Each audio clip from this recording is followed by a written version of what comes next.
স্বরূপ বিশ্বাসের বিরুদ্ধে মুখ খুলতেই ভাইফোঁটার ছবি নিয়ে ট্রোলের শিকার অভিনেত্রী অপরাজিতা আড্ড।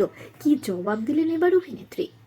আপনাদের সবাইকে স্বাগত সিনে গসিপে।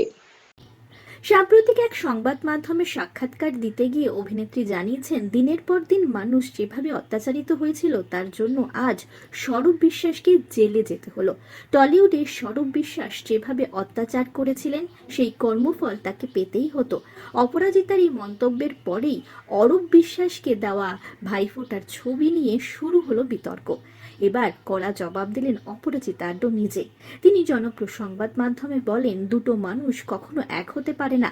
যেমন আমি আর আমার দাদা এক মানুষ নই, তেমন স্বরূপ বিশ্বাস আর অরূপ বিশ্বাস দুজনে আলাদা মানুষ।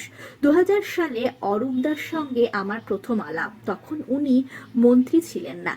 যে ছবিটি নিয়ে বিতর্ক তৈরি হয়েছে সেটা 2013 সালের ছবি। উনি ভাইফোঁটা চালু করেছিলেন 2012 সালে। উনি আমায় ভাইফোঁটায় আমন্ত্রণ জানিয়েছিলেন, আমি সেটা প্রত্যাখ্যান করিনি। আমি গত বছরেও গিয়েছিলাম। আজ ইন্ডাস্ট্রিতে যে সমস্যা সেটা স্বরূপ বিশ্বাসকে নিয়ে, অরূপ বিশ্বাসকে নিয়ে নয়। অপরাজিতা আরো জানান, স্বরূপ বিশ্বাস যে অরূপ বিশ্বাসের কথা শুনতেন না সেটা সকলেই জানতো, কিন্তু অরূপ বিশ্বাস ভাইকে ভীষণ ভালোবাসতেন। আমি তো অরূপ বিশ্বাসকে ভাইফোঁটা দিয়েছি, আমি তো স্বরূপ বিশ্বাসকে ভাইফোঁটা দিইনি। আমি রাজনীতির মানুষ নই, রাজনীতি পছন্দও করি না, তবে অরূপদাকে ভাইফোঁটা দিই বলে যে স্বরূপ বিশ্বাসকে আমি সমর্থন করি সেটা কিন্তু নয়।